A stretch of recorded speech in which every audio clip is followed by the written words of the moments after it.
Hi, my name is Dorian, and this is You, Me, and the Industry. A podcast where I get to hang out with people from the games industry and talk with them about their jobs, the industry, and a bunch of other stuff. This episode, I got to hang out with Cory Schmitz, a graphic designer best known for his work on logos such as Oculus, Valorant, Ghost of Tsushima, and Control. We talk about his design process, his love for Columbo, what makes a great logo, and Risograph.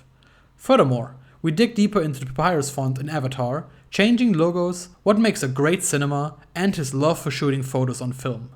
Please enjoy.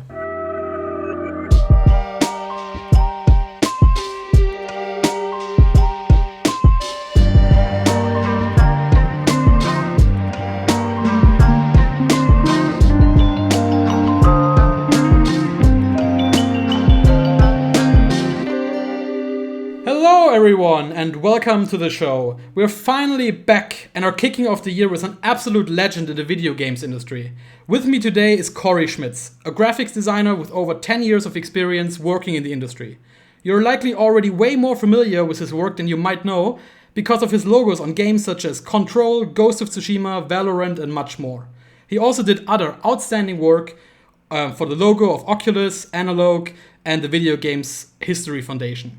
Cory, welcome to the show. Thanks so much for having me. How's it going? Yeah, fine. How is everything with you these days? Oh, it's good. Busy. And it's really cold here in New York, so hanging in there. Really? Yeah. And I'm just getting over a cold too, so my voice might sound a little weird, but I'm all good. That's totally fine. My voice might also be a little bit rusty because I haven't been doing these interviews for a couple of months now. So we're both not in our peak performance. Yeah, I would say. welcome back to the interviews then, I guess. Thanks. And it is courtesy here with You, Me, in Industry. We usually let the guest bring a topic to the show. So Cory, do you have anything for us to discuss or anything to talk about? Yeah. Well, I have a couple completely. Well, one is completely unrelated to anything topic. Sure. Which is, do you have the service Peacock over there? No, I don't. We don't have. Oh, that. You know NBC in the US. Have you heard of the channel? Yeah. They have a streaming service here, and I went on a whim and I started watching the old show Columbo. Have you ever seen Columbo before? Yeah, it's very big in Germany as well. Okay, so I'd seen like a couple episodes like when I was younger, and it didn't really strike me. So I started watching it on Peacock, and I didn't realize how incredible it is. So really, so like at the end of last year, I basically was 24/7 Columbo, and I watched every single episode. Wow, it was quite eye-opening to me because really, well, so there's a few things I didn't realize. I didn't realize one that they're basically all films. They're not really TV episodes. They're all, 90-minute TV movies, basically. They're all shot on film. They all look really nice. Right. So almost like Sherlock, right? With BBC, Sherlock? Yeah, I think it's even more like cinematic, though. Oh, wow. Okay, really? Yeah. They had the first episode is directed by Steven Spielberg. Wow, crazy. I didn't know that. And they have really, really great guest stars like John Cassavetes and Leonard Nimoy and Patrick McGowan from The Prisoner, and wow. I was just blown away by how great it is. It's like it always whenever I thought about it before, I was thinking that it was one of those kind of old stuffy 70s American TV shows where it's kind of low production. Because 70s Hollywood movies are amazing, but I always thought of 70s TV shows as really boring. Right.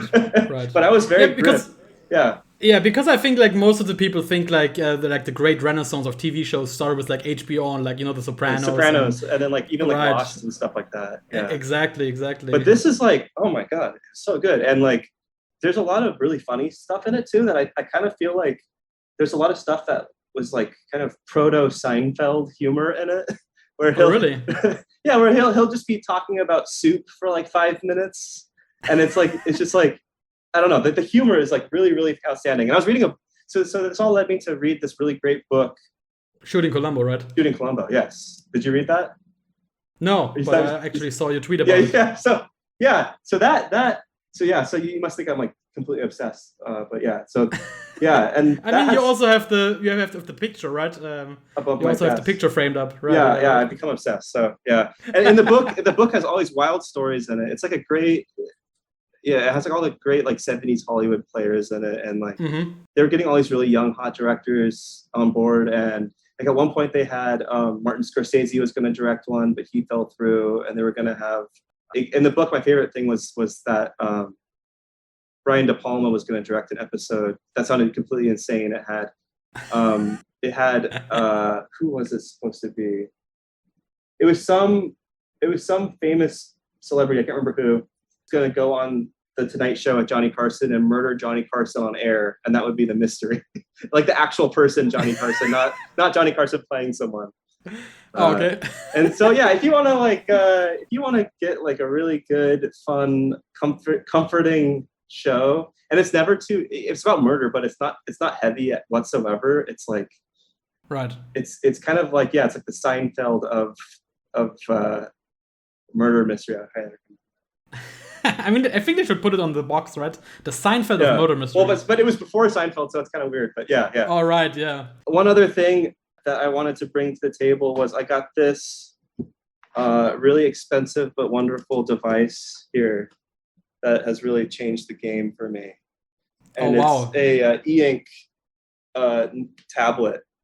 Okay. With you can write on it, and it's like it has all my secret notes on there right now, so I can't really show it. But oh my god, this thing is incredible. So I also have an iPad Pro with the pencil. Right. But it doesn't match, or like doesn't. No, compare? so that's like it's pretty good. You know, it's like kind of cool to draw on it, but it really just feels like you're drawing on a screen. This really just feels like this doesn't even feel like an electronic when you're using it. It just feels like you have like this weird, like it's like it really feels like it doesn't feel like paper, but it feels like you're actually drawing on something, which which is like a really interesting sensation, and it has like a great texture, and you can kind of push the pen nib, like it kind of indents into the texture of the surface, and it like self heals. It has like a membrane on top of it. So it feels very tactile. Right. I'm just thinking about the brand. I think I've because I'm actually, it's funny that you say that. I'm actually thinking of buying a tablet for a while now, and I was always thinking about my use cases, because I really like to take like some notes or stuff for work. But at the same time, I also think about getting like one of those. What's the brand? So this one's called Supernote. Supernote. The brand is Ratta, Ratta. There's another one that does a lot of ads on Instagram called Remarkable. Remarkable. Right. That looks really nice too, but they have I think you have to have a subscription to it, and apparently the pen nibs wear out. So, but yeah, it's like I don't know. It's just it's so like instant too. It's not there's like there's like no lag at all, and I don't know. Oh, that's nice. Yeah. It's cool. I love it. I love it for awesome. I use it to take notes during meetings, and I mean now I'm really organized to have like every project I'm working on has like its own note. You can do multiple pages, and I just have a grid of all these notes, and then I have I'll do doodles too, but like before I start working on a project. So those are the two things I bring to the table: Columbo and e-ink tablet. I mean, that's awesome. And you know what? I think it's very funny that you already mentioned it. I think it might be a wise decision to also keep the tablet on the table. Wink.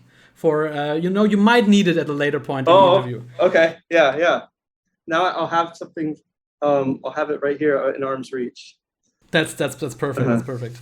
So so it was really awesome to talk about these. I always love to hear things the guests really care about. The topics, and that's always lovely. And you might have convinced me to finally give Columbo a shot and then check it out. And then I will give you like some feedback. Yeah, you can start right from it's good from the first episode. You don't have to wait for it to get good or anything. Okay, that's okay. That's perfect. So let's just maybe just start very general. So like for people who are like unfamiliar with like graphic design and everything. So like what do you do for a living? Oh yeah. I mean, like, graphic design encompasses a lot of a lot of elements. There's a lot of different ways you can approach it, and Right. there's a lot of different trades within graphic design. Yes, even when I was in art school, I didn't really know exactly kind of where to specialize in. So I was kind of Right. Mm-hmm. experimenting and doing stuff. I really like doing stuff with posters. I like doing stuff with magazine layout.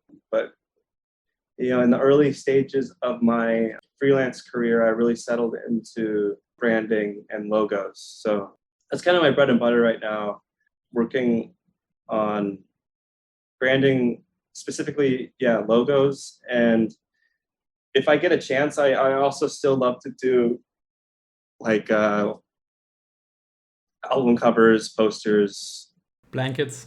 anything to keep my creative itch going. So I'm not really good at illustration per se, but anything that's more graphic nature, Right. lots of typography stuff, some like photography with like processing and any kind of definitely emphasizing on logos primarily. Yeah, right. I think one of the real cool ways we recently saw it was like Control. I think you already mentioned it a couple of times in interviews that they really nailed the way they implemented that big giant logo in the beginning of the video game. Yeah. So when I work on a logo, like Control is a great example. I'm usually working with the client who has since it's in games most of the time, they have a good artistic eye, and so I'll be working with like an art director, especially in that example in Control. I was working with the art director, and he was giving me really good feedback. So I was kind of going back and forth, and it was almost like a collaboration where I was like trying to help them, see their vision. I think they had the. I think they just needed me to like facilitate getting out their vision into something more graphic and concrete. So that's a great example too. They that was a pretty simple looking logo, but I think it really carried a lot of the themes from the game. And then they took what we made and they really implemented it really, really well into the game. And I think the game has like a really unique identity because of that too. I mean, it was already a great game before the logo, but I think it kind of just gives it this real like tight feel. Yeah, like it sort of elevates everything. Yeah, and you just mentioned it. So like one of the questions I prepared was like, so like when you're talking to the game studios, is it always like not the same person, but is it always like the creative director, like somebody from marketing, some designer? So, or is it like different case by case who you're talking to? It's different case by case. Yeah, like I said, I often see it like a collaboration with like the more artistic side of the client of the studio, but a lot of times it's that there's not really a art person on board, which is also cool because I get to fly solo a bit more. So sometimes I'm just kind of helping find that vision and find that like tone that the studio's trying to get across. So it really varies, and then that's the cool part about freelancing is that all the jobs are pretty different. So I'm working on several things at once, and they're all like the workflow is different, the client is different, the art direction is different, the type of project is different. So it's always kind of it stays fresh. Right. Yeah. And I imagine like with multiple projects going on, so I think like this is at least how I imagine it, must be really difficult to sort of like separate your brain or like focus on one thing. So for example, like let's just say you're working on the Control logo, and then you're just thinking about like, oh, you know what, like this would be also like not like this exact idea, but in my mind there's now an idea for I don't know, something for Ubisoft or something. You're just like, oh wait, let me just put it here. Oh no, I try to keep everything. I try to keep it all separate. And like I think it's because when I start a project, I have a creative brief from the client that kind of gives what they're hoping to accomplish with the logo and stuff they're looking for, stuff they're trying to avoid. Yeah, right. It's kind of a description of the project. It's basically like it's almost like a description of the logo without the logo because they don't know what it Yeah. is yet. So Right. so since I have that, and it's kind of like it drilled into my head a bit. When I'm working on like two different things, there's not really a lot of crossover a lot of times. Right. Yeah. But I have been tempted to save unused things and repurpose them elsewhere. But honestly, I don't even know if that's ever really happened. I think it's always, I always kind of just have a fresh slate for everything, because a lot of times the needs are so specific that something that would like visually translate to something else, it Right. doesn't really, like, there's something else that like blocks it from working, like thematically it doesn't work, or there's like some pragmatic reason it doesn't work. So Right. so yeah. Yeah, I mean, it's all valid, Yeah, but I have a lot of like, I have like a graveyard of stuff that like never saw the light of day, that I think is like, it's kind of a shame, because I was like, Right. a lot of times my favorite direction doesn't get chosen, and so that most of the time no one can see that stuff, so it's kind of yeah, maybe someday, like, I don't know, in like 20 years I'll have like a show where it's like all the Right, yeah. all the after all the NDAs are expired or something. Right. I don't think that's how it works, but yeah, Right. Like, I mean, so like, do they ever expire? Like, is there anything in the I don't contract that think says so. like, what? Really? Okay. So it's just like forever buried. You will never get them. I don't know why they would. Why would they let it expire? I don't know. Right. Yeah. And yeah, I think it's so interesting to see, like, like how everything, like, I think for Below there were a couple of things you used, and I think also for Sable there like always these like you put like multiple logos next to each other, and you see like how it evolved. Yeah, sometimes I get permission, or I'll ask to share the process, because I think people like to see that. Yeah, totally. Because I always like to see it. I like to see when there's like this was like Sal Bass's unused movie poster for The Shining. It's like interesting. Yeah, it's like, right. It's like not like it's not diminishing the actual finished poster. Yeah. It's just like, I like to see like the thought process. So Below, that was like actually one of the first things I worked on when I was freelancing. Yeah, right. So quite a long time ago. It's like I'm pretty tight with that studio, so with Cappy Games, so they let me share that stuff. And then Sable, for instance, that was really fun too. That game has such like a rich art direction that it was like really easy to like. And it was like pulling from, it had like its own inspirations it was pulling from, so I could kind of, that was cool, because I was kind of like halfway inspired by like stuff in the game Sable, and then halfway inspired by Sable's inspirations. Oh yeah, right. To make something. So right. I thought it was kind of interesting to share the process there online. Yeah, totally.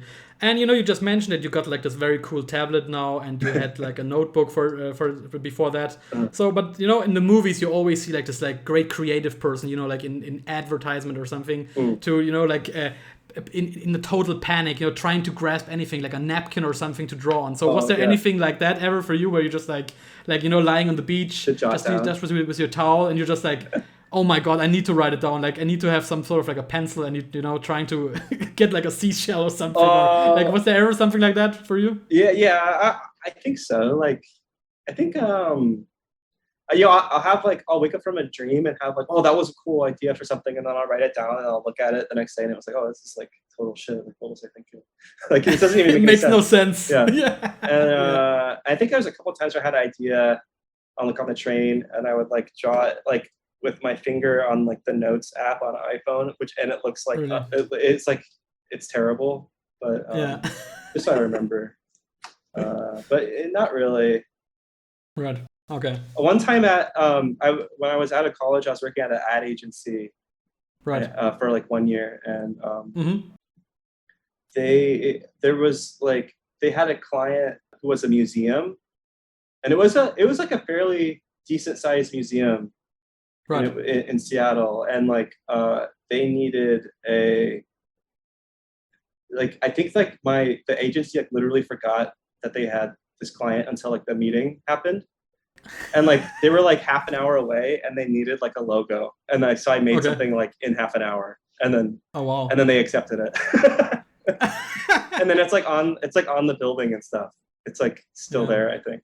So Wow. yeah, the I one mean, time I under pressure, yeah, made a museum logo, yeah. and it actually was implemented somehow. I mean, like, and now looking back on it, do you still think it's like it's solid, or do you think like, man, this Uh, it really shows? It well, really it's shows. kind of like I mean, it's like pretty simple, so it Okay. kind of Yeah. worked. But the concept, yeah, I don't want to say what it is necessarily, but like yeah, the concept Sure. was it's like kind of outdated now, so Okay. yeah, it's fine. I don't know. Okay. Okay. I mean, that's perfect. Yeah. Okay. Okay. And speaking of notebooks, on a different episode, we talked about the importance of having like a good notebook. Yeah, yeah. So, like, how does the Japanese brand Plotter outclass the competition? Oh, Plotter. Oh, yeah. Oh, yeah. See, you were you following on Twitter or something? Yeah. Yeah. Sure. Yeah. Oh, well, Plotter. I kind of like bounce around all these notebooks a lot. I had a So I was in Japan and I got this really sweet. I went to a stationery store. There's this thing Plotter, and they had like a really really cool little stand, Mm-hmm. and they have, I don't know, their notebook system is cool because it's like get like the binder part, and then they make all of the different types of paper that fills inside, and like you can get all these different like inserts, like little envelopes that like insert in, so you can like hold stuff in it, and there's like Right. like all these really really nicely designed like layouts, so you can Mm-hmm. get like have a binder full of all these different layout types with like there's like an isometric grid one, there's like Right. calendar, all sorts of stuff, and it just looks Mm-hmm. beautiful. And I really like having that. I really like the modular nature of that, and they make incredible pens too. Mm-hmm. But yeah, the one issue I had was that I'm left-handed, so the kind of like ringed nature of it, like when I like write on it, like I'm kind of Right. resting on the rings. If you're Oh, right. right-handed, Yeah. it's like a dream probably, but yeah, it just wasn't really comfortable for me after a while, and I really liked it, but I still use the pen a lot. The pen is great, Okay. Yeah. and I also really like. There's a Korean brand called Millimeter Milligram that makes Mm-hmm. uh, really good, like notebooks that are like they're this size, which I really like. It's like kind of big. Okay. Yeah. Right. And they just have like my terrible notes, but they have like really small, tiny grid, which I like. Like you can barely even Oh yeah. see the grid, but yeah, Yeah. Difficult. Yeah. I like these ones. These are Yeah. good. And then yeah, now I'm on this e-ink, and I don't really see how I could ever get away from e-ink now, because it feels exactly the same as paper, and it's all in one little device. Right. Yeah. Exactly. And I never have to replace it, so that's Yeah. cool. So I guess you would also recommend, just like getting a dedicated notebook, like e-ink tablet for like the writing, and getting like an iPad for like consumption of media. Oh Or something. yeah. Like, I use I don't know about yeah. So I have iPad Pro, which is probably overkill because all I use it for now is like watching stuff, like watching right. like on the exercise bike, or watching Right. in the bathtub. I watch like a movie in the bathtub on it, which is like you do not need the iPad Pro to do that. Right. Exactly. Yeah. Exactly. Yeah, but I really thought when I got the iPad Pro, I was going to be using the pencil a lot, and I used it for like a week, and then I forgot about it. Oh, wow, crazy. Yeah. Because this is like the same position I'm on, because I always want to only get one device for everything. Yeah. But I'm always struggling because, like you said, the e-ink is so nice and it feels so real.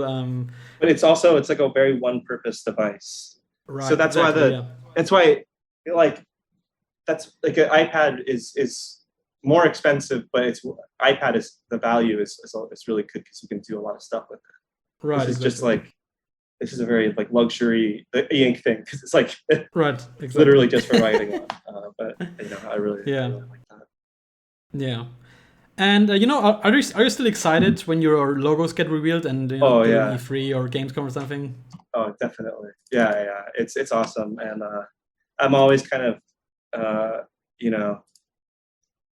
trying to keep track of when something will get announced, so I can, be there on Twitter when it Right. when it Yeah. gets announced, because I get very excited and proud to Right. Yeah. to share that. I mean, it's also usually the last thing on the trailer. Like it's just like Yeah. the title of the game. Usually, it's not like Yeah. just like mid trailer, just like, oh no, like, this is the title card, and like Yeah, they so always like bang there's on at the end. Yeah, there's a lot of build up. Yeah, and You're right. Exactly. Yeah, I find that very satisfying. That's awesome. Yeah. And yeah, like how do you deal with a company like changing or ever abandoning your logo?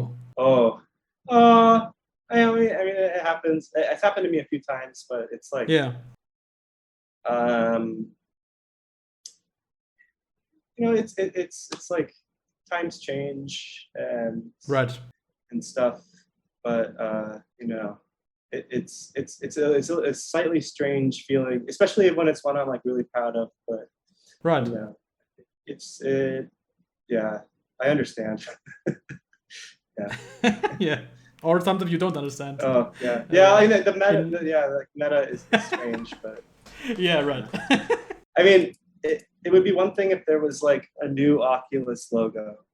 That would be really strange to do. But but that's more of like a rebranding of the company overall. Like, right. Exactly. Yeah, I don't know. It seems weird to me, but right. Yeah. Whatever. Yeah. Yeah.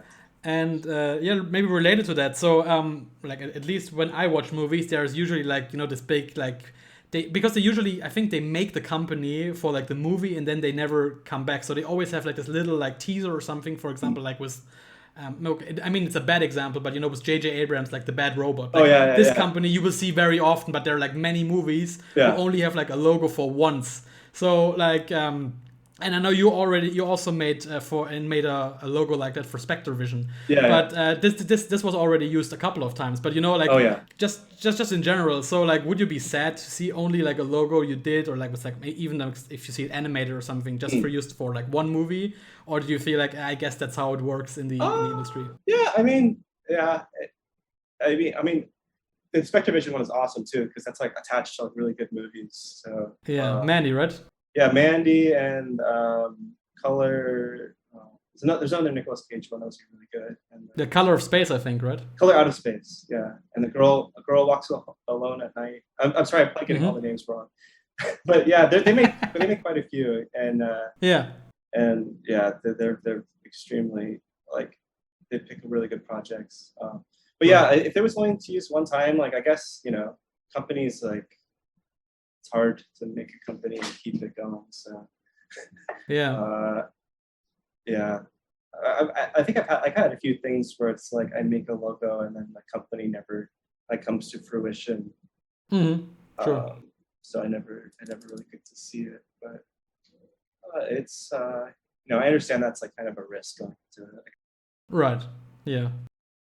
Yeah, but what I always think, like there's like so much effort. Like sometimes these are like very well animated for some movies. I'm just like, wow, like so much, like there has been so much work put into this for likely just like one movie, and I feel so bad because like some of them are like really awesome looking. Just like wow, like so much cool stuff went into making this, and it feels like trapped on this like one movie, and they can never change it because like the company basically doesn't exist anymore. Yeah, well they sometimes they bring back they bring it back, like Orion Pictures is like back now, and they still use the old like 80s Orion Pictures logo on like new movies, which is very strange, but yeah, so you never know, it could come back. But yeah, it's nice, like when it's even if it's just one movie, that's like it's a kind of like it's like eternalized in that, right? So you can always watch that's that, true. Which is cool. That's true.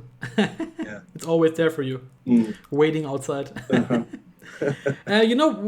One thing with logos I always wondered was like the fact that some of the logos we're now used to, like legendary logos like Coca-Cola, for example, and some of them haven't changed in ages or just changed very slightly. Yeah. So do you think like sometimes those logos are just, I mean, I don't want to say bad, but I think those logos are very basic and maybe not as well as like modern logos, but they have become so iconic that they are now like perfect in itself. I think it's always interesting to think about this because I really can't tell. Yeah, I think about that a lot, like about how is this actually good, or is it like, ingrained into your Right, mind? exactly. And maybe that makes it good, and like, what is good? Right. So it's like, Right, exactly. but Right.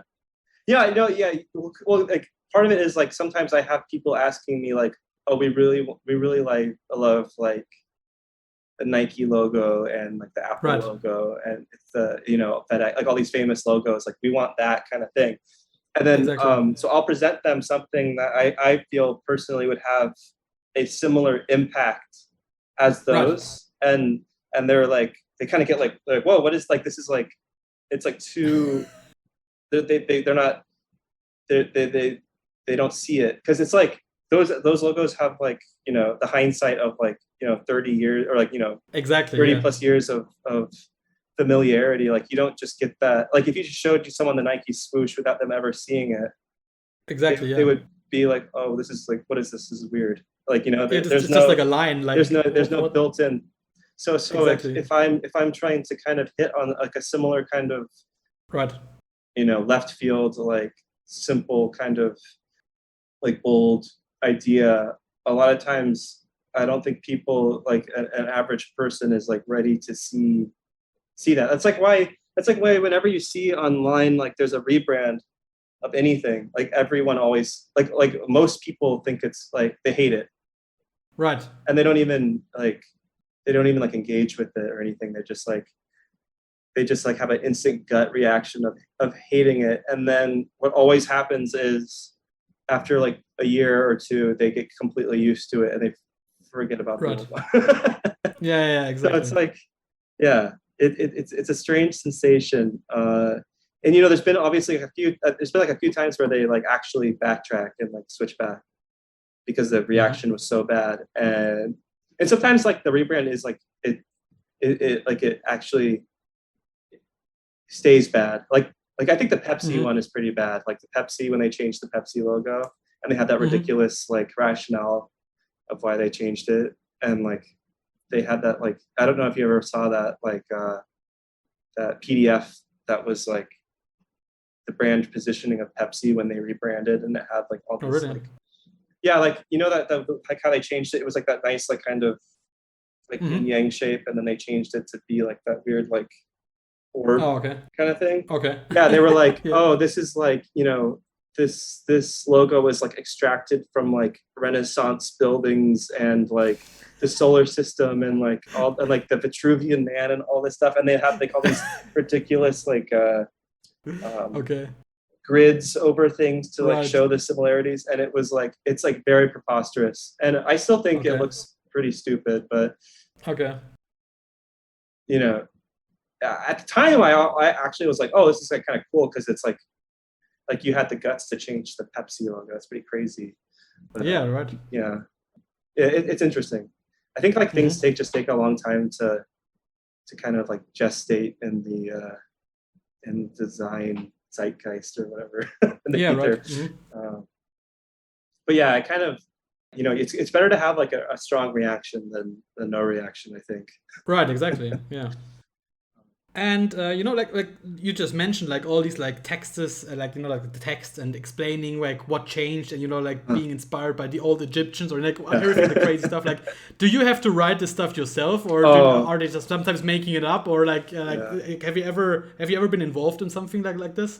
That's something that a lot of like bigger agencies do. I think Right. they get, I think like their client pays them a ton of money, and they want to think that they had like the money paying for something like really profound. Right. Where there's like, I think a lot of it is they make a logo that I think like the agency will make a logo that they think looks nice, and then afterward they try to find all these connections to the brand. Right. Which is like, it's to make it, and then they beef up the PDF to be like 80 pages long and have like all these quotes from Socrates and stuff in it. And I come at it from I try to be more focused. Okay, sure. Yeah, and I'm trying to hit on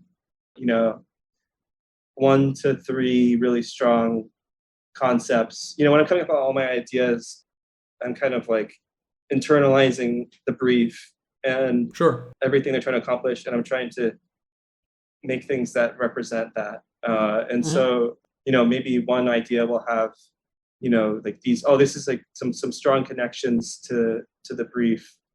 One, Right. and then this one has a couple other different ones, and then like how do you want to proceed?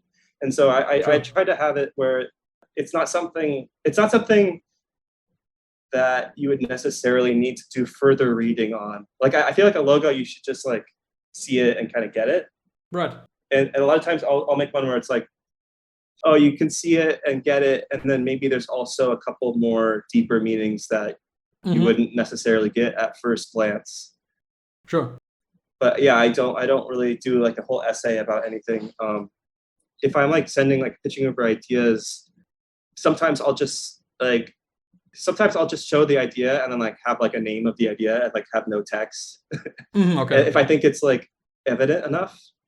And then sure. sometimes I'll kind of write like a few sentences explaining where my head's at on the idea. But never more than like a paragraph, really. Okay. Because I don't know. I feel like these are things that is just like stuff that needs to be like evident by the logo. Yeah, evident, and like it's a pretty quick read. Like you're seeing it and you have to like get it in half a second what it is. And you don't want like people to be confused, or wondering like why is that, Yeah, right. So my notes are more like, oh, this is kind of my process. This is like, this is why I think this works well, etc. Sure. Yeah. I think it's just like very funny to think about like you have like this logo and then it starts with like in ancient Greece. Yeah, I know. dot. And you're just like, oh. Yeah. Like, I'm already tired. Yeah. It's kind of like those. I don't know if you have commercials like this in Germany, but here there's like a lot of commercials where it'll be like, it's almost like a short film about like childhood and stuff, and then at the end it's like Subway, eat fresh. Yeah, there's like something exactly. like that. Yeah. It's I think our commercial. I think I haven't watched commercials in ages here, but have you actually seen the famous? I really like that one. The commercial for, I think it's called Pocari Sweat from Japan. Yeah. Oh, that was a great one. I think they how they directed it was like with like the camera and everything was really great. Have you seen that one? Well, I love Pocari Sweat. I don't know. I can't picture the exact commercial, but I've seen a. Oh, okay. I think I've seen a. Yeah. Couple. It's like I think it's very random because it feels like there's like this young schoolgirl and I think she's like running through a hallway. And I've seen that. They all directed it was like in camera. It looks like very CGI. And they just elevated the floor up and down, and then they went through like this I guess blossom storm of like cherry blossoms, and you just think like, what is happening? Like it feels like almost like like the ending for like a coming of age movie, and then it's just like. So I don't know why. I don't know. That's cool to me. I don't know what the difference is necessarily between that and the Subway one, but I like that one. Yeah, I actually like that one too. I don't know. I think it's also because it's well made. Like I think there's like some artistic vision behind it. Yeah. And there's like some real people putting in the skills. It's not some sappy thing. Exactly. Yeah. It doesn't feel like please cry and associate crime with like Subway or something. That's a good point. So. Yeah. Have you ever seen the commercial for the game Gravity Rush 2? Or maybe it was Gravity Rush 1 or 2, I can't remember. I'm not quite sure. I think I've seen one, but I'm not sure if... That was my favorite. It was like a live action commercial, and it was, in the game, how you basically can change the direction of gravity to fly. Right, yeah. You make the wall is my new center of gravity. Center of gravity, so I'm just gonna fall to the wall basically. Right. And the commercial did a really good job of that in live action, in like in a room, like in a room in a house. It was really, really, really cool. I would check that out. That's awesome. The Papyrus Sweat commercial made me think of that, where it was like a lot of practical stuff. Yeah, that's awesome. Yeah. And like speaking of logos, and I mean, if it's too spicy for you, don't have to comment it, but I think I had to. So like, how tempted were you to just slap the Papyrus font on the Avatar Frontiers of Pandora? Like how tempted? Were you just like, just going over the texts, just like I could just do Papyrus. use Papyrus. I could just use Papyrus. It'd be fun. I don't know. They changed the Avatar logo, the actual like franchise logo, like I think a few years ago. So, really? They did it? Yeah. So they, I think it. I don't know if it was ever actually like literally Papyrus or something like really similar to Papyrus, but I think the subtitles might have actually been Papyrus, but I really cannot remember, so I don't want to speak out of hand. But they did redraw the logo to be like it's a pretty cool, like nicely made like vector logo. Oh, that's awesome. I think probably, I mean, I think that they wanted to have these movies out like a while ago, so it was probably like a push to get a logo going. I really can't speak on it. I don't really know, but it would have been funny. It would have been funny for sure. Yeah. I mean, just like putting it there, and everybody stares at you blankly, just like, okay, it wasn't that funny. I don't know. Yeah, Papyrus it's like it's kind of funny, but it's not too bad. I don't know. Yeah. They use it in Shadow of the Colossus, I think. And oh, really? Yeah, it kind of serves a purpose, but it's my mom also likes Papyrus a lot. I mean, I also like Papyrus, but I also associate now with the character from Undertale, who's. That's a good point. I've never actually used it. Or actually, I used it on one. I made a little zine, a Shadow of Colossus like fun zine, and I put it in there as like an homage. But I never. All right. I've never like earnestly used it for anything. I don't think.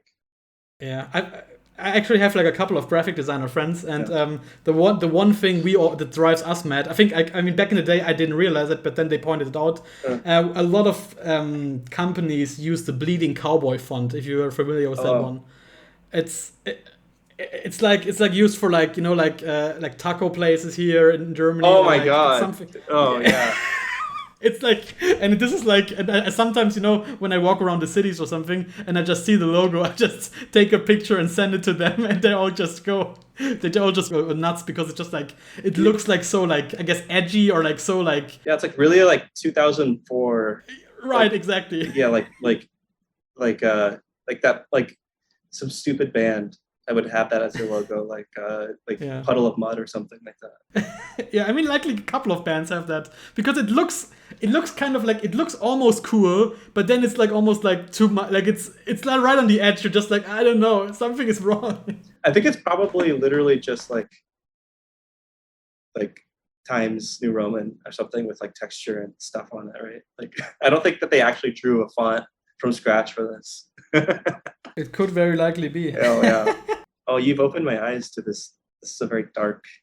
It's a very dark side of the design. I guess I'm sorry, but you just mentioned your zines, and for someone unfamiliar with the Risograph art form, I would call it. So what can you tell me about the process, and what was the biggest takeaway from your SVA course you took?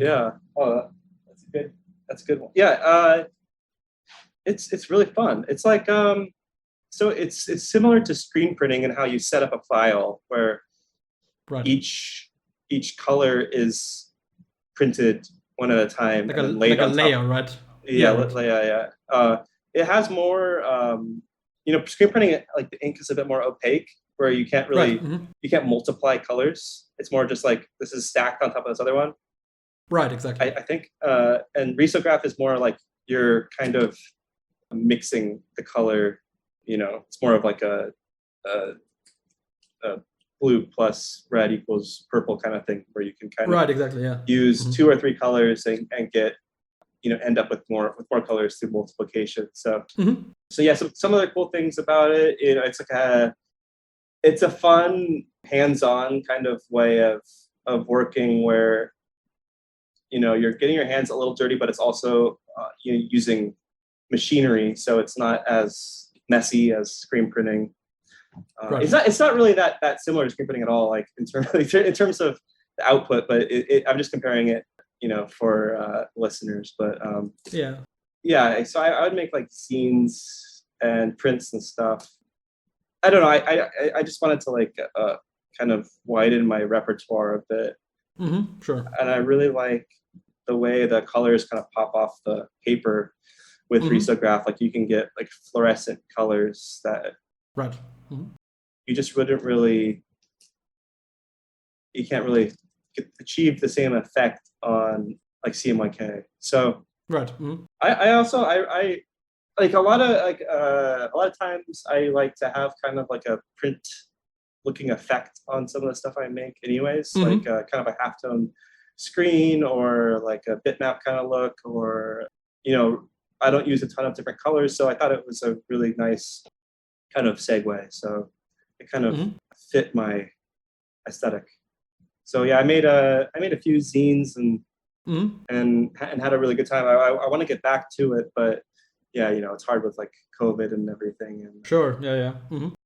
And just finding time, but yeah, it's something I want to revisit for sure. And even just setting up the files is very like therapeutic to me. It's like relaxing. Oh, really? Okay. Yeah, because you're like splitting photographs and stuff into different colors, and then adjusting them to the dots for each color go in a different direction, and then you have to adjust the levels so that each color is balanced, and then I don't know, it just feels nice. And then I really like working on something and then seeing like a finished product afterward, and that's like a really good way of doing it, because like the disparity of like what you're seeing on the screen to what you're getting in your hands is pretty great. Yeah. You can like hold a nice printed object at the end. So yeah, that's awesome. Yeah. And speaking of other creative outlets, so like, how would you explain to a person like me who has shot maybe 2 rolls of film in his entire life the significance of like a good film roll? So let's like, what's the difference, for example, like between like a Fujifilm Natura 1600 or a Fujicolor 100? Like what draws you into like this like sort of like base like I have to call it an old school like analog like camera compared to like a digital camera? Yeah, I love photography too. I don't, it's more of like a hobby, but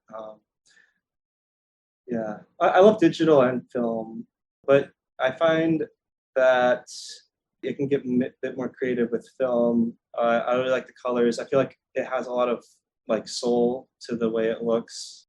And you could kind of, I don't know, it just captures a lot more energy to me than digital does. So and experimenting with different types of film and different cameras is part of that too. So yeah, like 1600 film, for example, it's like good low light indoors, so you can get a lot of like the Natura 1600, for instance, that was actually, it's discontinued now, but I really liked it. And you could use it with this Fujifilm camera that they made, Natura Classica camera, and like if you put that roll of film in, like there would be like a little icon on the screen like acknowledging that you were putting in. Oh wow!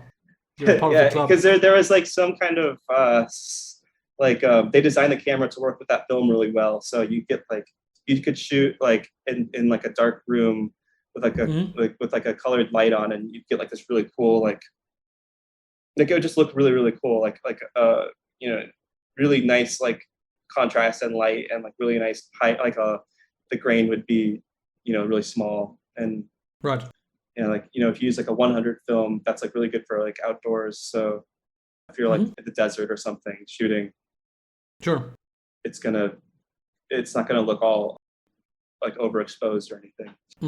Yeah, that's awesome. So it's kind of just like adding like a bit more like engagement to photography, and right, there's that cool element of, like I was saying with the zines, like you're like working on something and you get the fulfillment at the end, the final product. And the same thing with film photography, where you have no idea like what's going to look good, what's going to turn out, and then at the end you get it developed, and then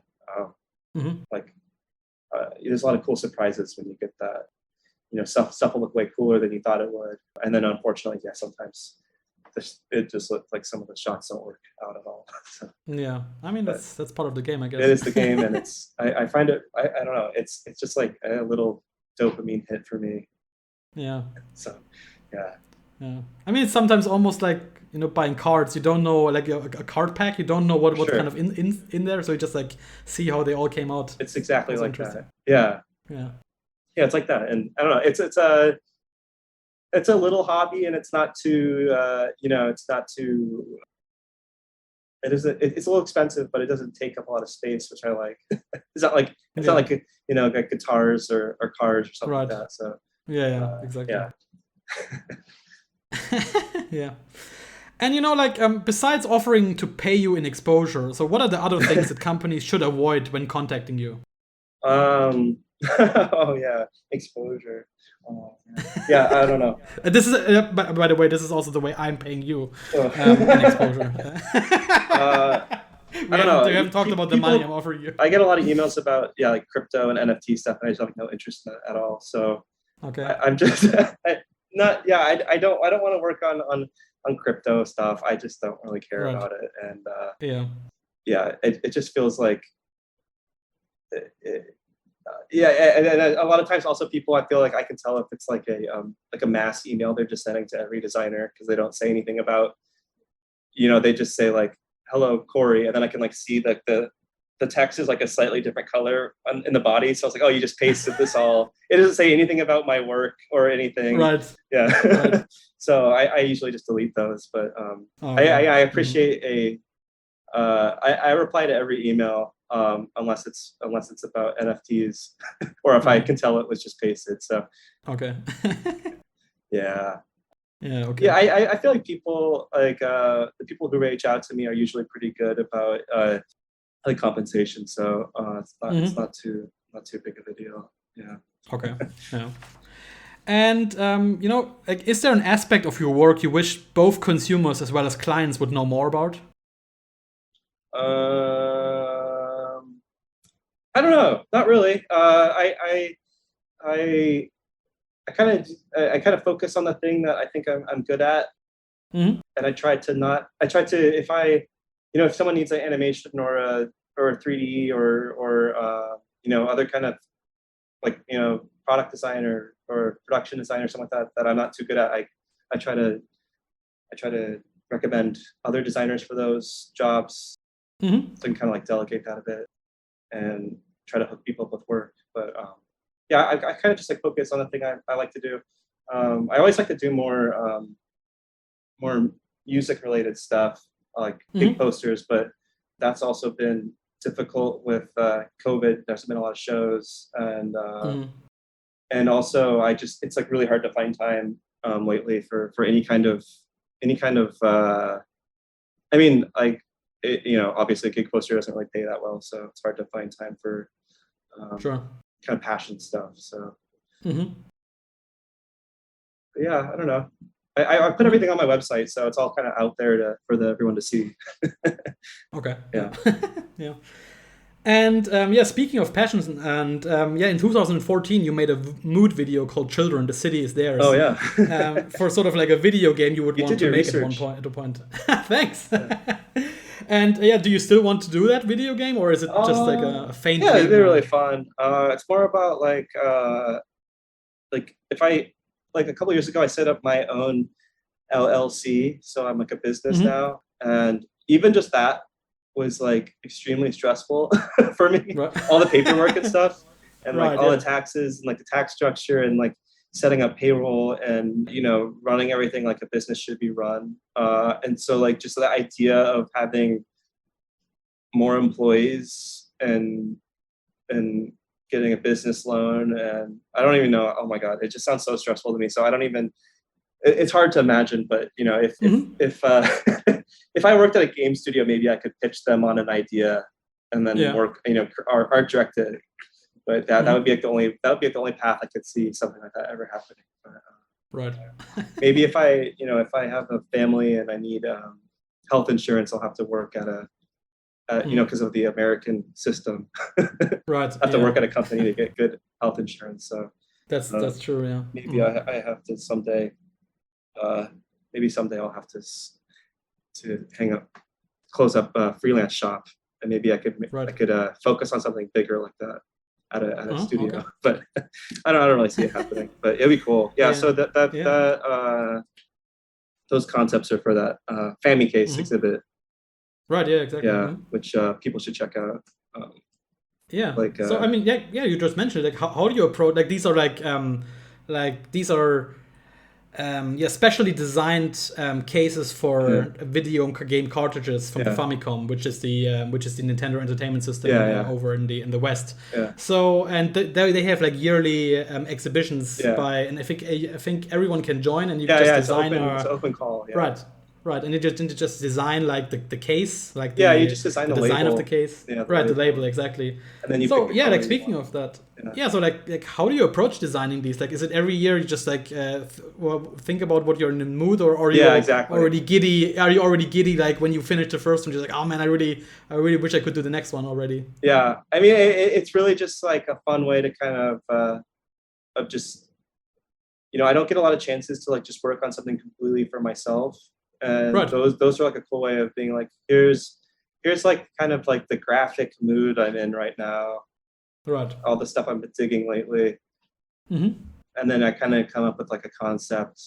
It's usually like slightly random, but I made all my entries like in a similar like universe. So they all kind of in my head like kind of blend like work together. But yeah, it's just fun and then a little bit freeing. Mm-hmm. But yeah, it's mostly just kind of slightly random. Like last year, I was reading like all these like astrophysics books on Audible. Mm-hmm. I was listening to them, right. And that kind of inspired my idea last year. Like from Michio Kaku's books. So, awesome, yeah. Anything can kind of anything will get an idea in my head. Mm-hmm. Mm-hmm. Yeah. And we just learned so much about you, and you've already been 10 years in the industry. So like, is it still that you sometimes feel like the very infamous imposter syndrome? Yeah, I mean, I think so, because there's so many great designers out there, so it's right. I sometimes like see work that I'm envious of, or I wish I was, oh, that's a great idea, I wish I came up with that, or a project that I wish I could get. Right. But or sometimes I'll work on something that I don't think it didn't quite turn out the way I wanted it to. There's always like struggles like that, yeah. So especially in a field like design, where there's like you can just like look around and see like great examples everywhere. It's like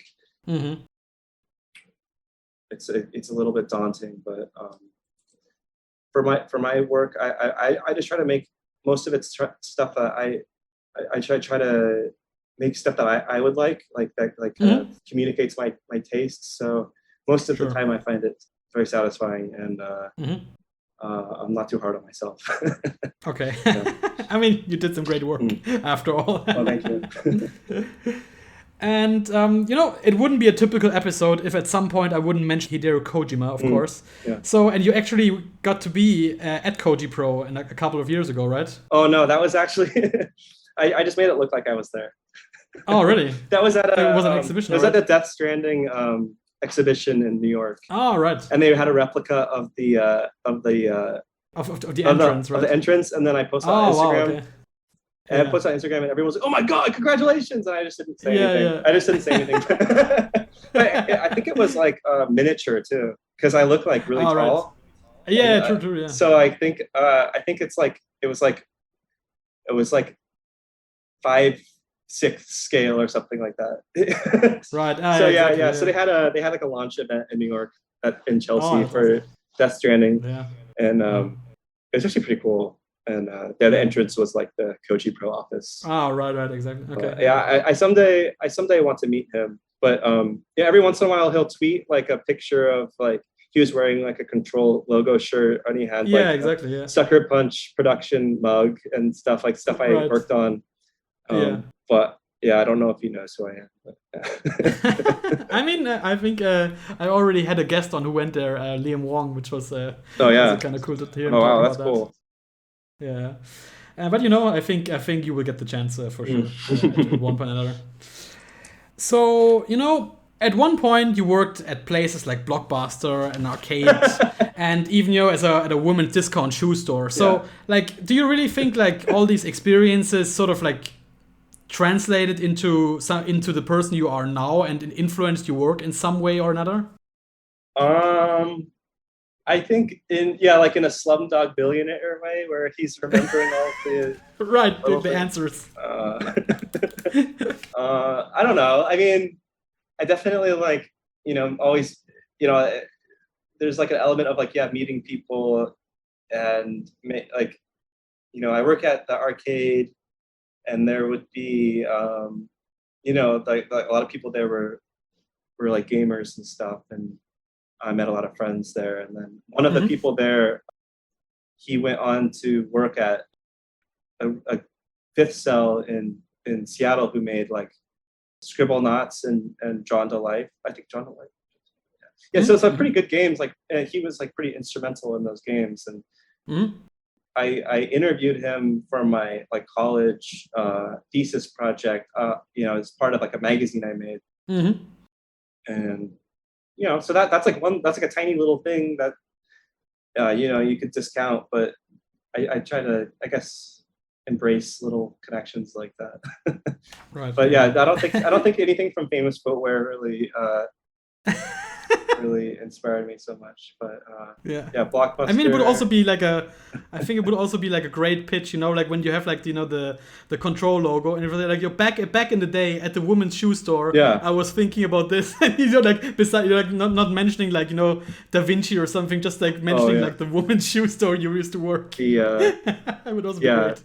Yeah, I don't know. I liked having like the typical kind of high school part-time job life. I think like back then I thought that those jobs were like really annoying and hard, but they're probably pretty easy.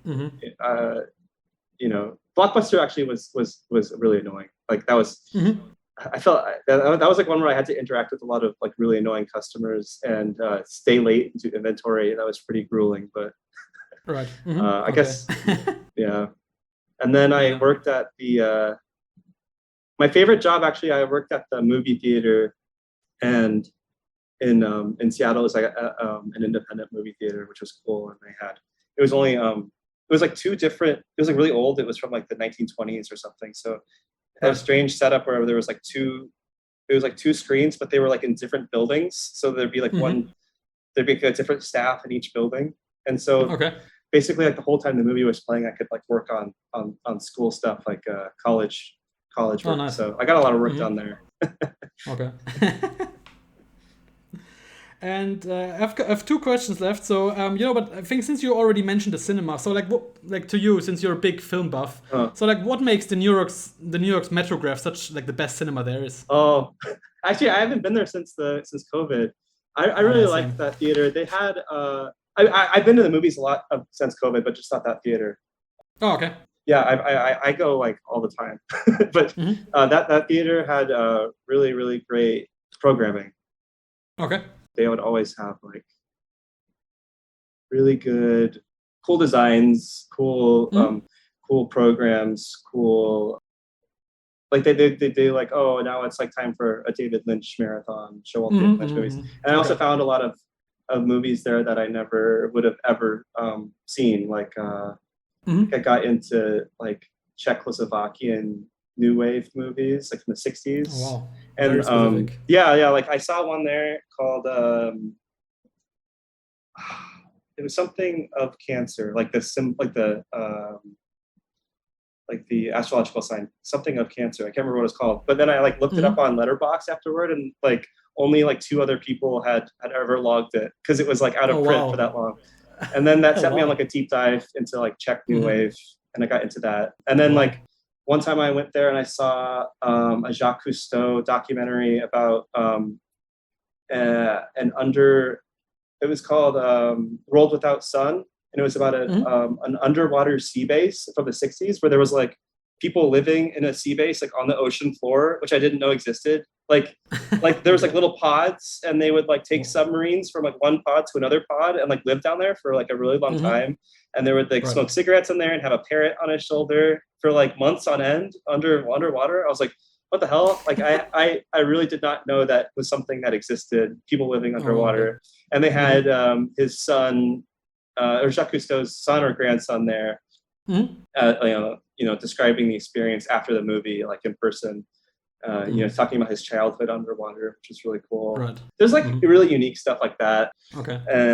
But I mostly usually just go to the Alamo Draft House Theater, which is like a really nice dine-in. Yeah, very legendary. Yeah. Legendary. So I love like one of my favorite ways to relax is just to go to a movie. Either by myself or with friends or my girlfriend, and just kind of zone out and drink and eat. Awesome. Even if it's a bad movie, I don't care. I'll see anything. Yeah. And coming to my last question, so you have been now familiarized with the podcast. So like let's just say like you have a great idea, something for like a podcast, something random, like an interview show with like rotating guests, and you would have to design a logo, like how do you approach like a podcast? I know you did at one point did a podcast logo. So like, do you look at like the other logos that are now like circling around for other gaming shows, or like do you really consider that most of the people will see the logo on their phone, like using like Apple Podcasts or something? Like how do you, like, what were the things you were thinking about when designing the logo? Well, I usually, if it's something specific like a gaming podcast, I don't look at other gaming podcasts logo, because a lot of them, it's like a very limited set of stuff to work with. Like a lot of them have like a joystick or a controller or something like that. So I don't know. It's there's not a lot of, I don't know if there's a lot of like info to be gleaned from looking at other ones. Okay. But maybe I'd look at like a TV show. I don't know. I don't really know how to approach it. I'm actually working on a podcast logo right now for a podcast. Oh, wow. Okay. And I'm trying to come up with something unique. So I'll let you know how that goes. But okay, awesome. And I worked on the repost it. I made the official PlayStation podcast logo. Right. And that was like really simple and cool. It was just kind of like it's just like the PS symbols, and then like a kind of a radiating circles coming out, indicating a broadcast. So keep it simple. Okay. Yeah. Something, I would always look at the context as like, this is, it's going to live on someone's phone. It's probably going to be like this big, right? Right, exactly, yeah. It's usually like this size. So it has to look good there. Right. I don't know how, I would still subscribe to a podcast if I thought that the art was bad. I would still subscribe. So I think you get some leniency. You can kind of maybe experiment a bit more, because I don't really know how, I don't know how critical people are of podcast art. I think you can maybe play around with it a bit. Sure. I did one for Brave Wave Records. They have a podcast. Yeah, exactly. Yeah, and that's kind of cool, because we kind of came up with like a template, and then each episode. You change the color of the background, right? You change the words, and then you'd add a different picture with like a halftone effect on it. So it kind of looked like exactly cohesive set. But that's a lot of work. It's probably better to just one, right? Exactly. Yeah. Shout out to Mohammed from Brave Wave, who's also a guest on the show. Oh, really? Oh, cool. Yeah. I love Mohammed. Yeah.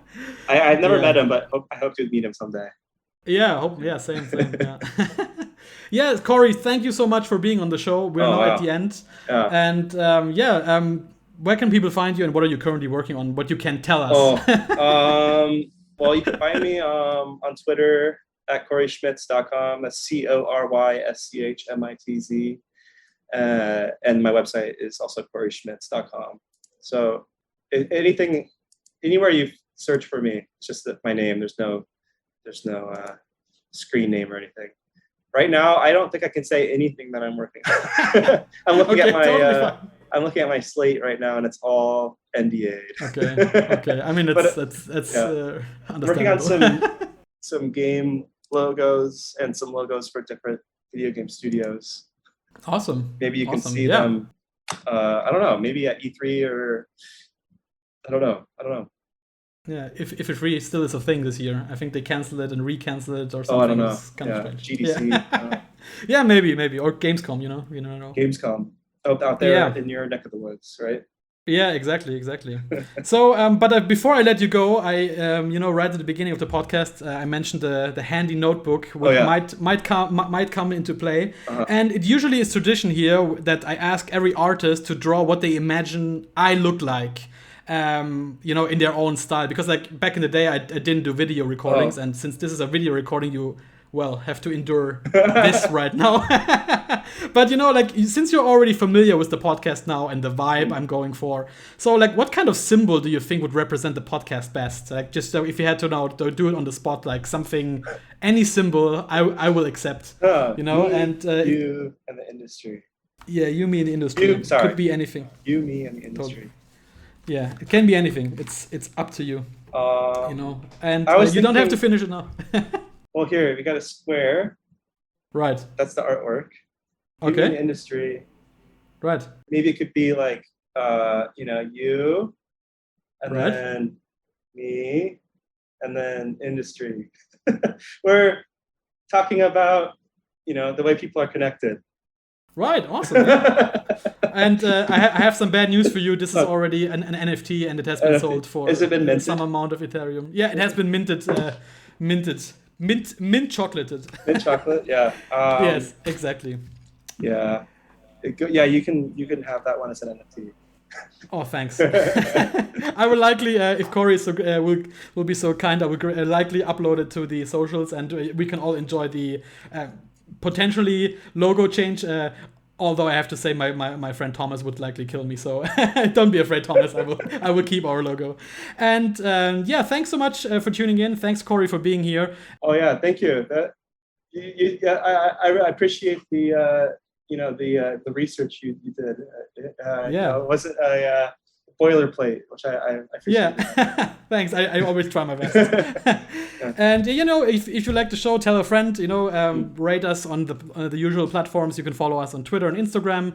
We're Yumi Industry on Instagram and on Twitter. And follow along. See likely a nice video shot of me and Cory, and maybe a snippet here and there out of the interview. And check out the next episode in hopefully a couple of weeks. And stay safe and take care, everyone. Bye.